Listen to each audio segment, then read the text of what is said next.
Saudação a todos, meu nome é Almir, eu sou editor do blog Panorâmica Social e hoje eu gostaria de falar com vocês a respeito de neoliberalismo e como as políticas neoliberais têm sido lesivas para os trabalhadores brasileiros, principalmente nesse período da era Paulo Guedes, né? Como essa política é burra, lesiva e preconceituosa, principalmente. E para isso eu gostaria de fazer um histórico, um comparativo histórico, usando aquele país que todos consideram, né, unanimemente como o país mais representativo do capitalismo e do liberalismo, que são os Estados Unidos, não é? Vamos ver como os Estados Unidos lidaram com a sua política econômica durante 3 crises do século XX e do século XXI, começando pela crise de 29, né? Todos aqueles que estudaram história lembram e sabem que essa foi uma das crises mais severas, né, na economia de todos os tempos. Teve uma repercussão mundial, mas afetou especificamente os Estados Unidos, né? A economia americana ficou completamente devastada, os empregos foram perdidos, muita crise, muita fome, muita miséria, né? E só tinha uma alternativa para o governo americano naquele período, que era intervir na economia, né? E eles fizeram isso. Em 33, o presidente Roosevelt ele promoveu medidas de geração de emprego através de obras de infraestrutura, né, de investimentos diretos na economia, né? Empregou milhares de desempregados na ocasião e, aos poucos, né, com a participação do Estado, os Estados Unidos conseguiram se recuperar daquela crise, né? E aí nós damos um salto na história e passamos para a crise de 2008, né, que foi também considerada uma das maiores crises equiparadas àquela de 29, né? E aí o que os Estados Unidos fizeram? Assistiram à bancarrota da economia, né, a crise causada pelo estouro das bolhas lá, da questão das hipotecas, né? Todo mundo sabe, né, a crise de 2008. Não, o governo americano também interviu na economia, né? E aí injetou 800 bilhões de dólares primeiro para tentar resgatar alguns bancos, né? E aí sim, a partir desse movimento, a economia passou a se recuperar, né? A gente pode até questionar se era a melhor saída, né? Investir diretamente nos bancos ou deixar os bancos quebrarem, como é da lei do capitalismo, e investir diretamente na indústria ou nos empregos, né? Isso aí é outra história. Mas o fato é que o governo americano, tal como em 29, também interviu na economia, né? Injetou dinheiro estatal na economia para poder resgatar aquela crise que, se não foi a primeira, foi a segunda maior de todos os tempos, né? E aí damos outro salto e vamos agora para a crise da pandemia de 2020, né? Por conta do lockdown, por conta da crise, apesar dos Estados Unidos terem demorado bastante a tomar as medidas efetivas, o fato é que agora, com esse governo que entrou, os Estados Unidos vão investir, segundo eu fiquei sabendo, mais de $1 trilhão, né?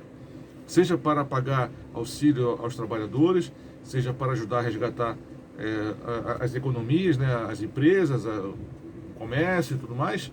Mas o fato, mais uma vez, os Estados Unidos vão investir, o governo americano vai investir $1 trilhão para resgatar a economia. E pessoal, qual é o efeito imediato dessas ações? É muito claro, é muito simples. Imagine que você tem um paciente doente precisando de sangue, transfusão de sangue. E quando você injeta sangue na veia desse paciente, a circulação volta a funcionar, né? Volta a melhorar. É mais ou menos uma analogia que a gente pode trazer para a economia, né? Vamos dizer que todas essas crises tenham abalado a circulação financeira, a circulação de moeda, o poder de compra, e aí você não compra, você não vende, e aí você paralisa as ações, né, da economia nacional. Quando você injeta dinheiro, o que aquele trabalhador faz? Ele vai guardar o dinheiro? Não. Ele vai pegar esse dinheiro, vai comprar comida, vai comprar macarrão, vai comprar feijão, vai comprar bebida, vai comprar roupa, né, vai pagar o aluguel, vai pagar a conta de luz, ou seja, ele vai fazer a economia ser movimentada de novo, né? para poder resgatar empregos. Agora vamos ver a situação brasileira, né? Temos a crise agora, a crise da pandemia de 2020, que começou em 2020 e vem atravessando até esse ano de 2021. O que o governo poderia fazer? Efetivamente, aí eu digo para vocês, nada. Por quê? Porque o governo Bolsonaro ele é tão efetivo e tão bom que ele queria fazer alguma coisa, mas não pode? Não é isso. Mas acontece que existe aquela lei, aquela malfadada lei, né? Que é a lei do teto de gastos, que impede, simplesmente impede um país, ou no caso o Brasil, né, no caso, de poder investir, botar dinheiro na economia, por causa da questão do teto de gastos, entendeu? E aí fica essa luta, essa coisa ridícula, que é, para fazer a injeção de dinheiro para resgatar aí a economia, precisa ter um orçamento paralelo, porque existe o teto de gastos e esse teto a gente não mexe. Temos que votar um outro orçamento, fazer um malabarismo terrível, né, com as contas, com a finança, para poder fazer aquilo que era para ser feito já efetivamente, que é o governo investir, botar dinheiro, fazer obra, pagar 500, R$ 1.000 de auxílio, entendeu? E aí você vai fazer a economia gerar novamente, porque sem dinheiro as pessoas não compram, já não tem trabalho. Quem tinha trabalho perdeu, né? Ou quem tem trabalho, supostamente, né, teoricamente tem que ficar em casa.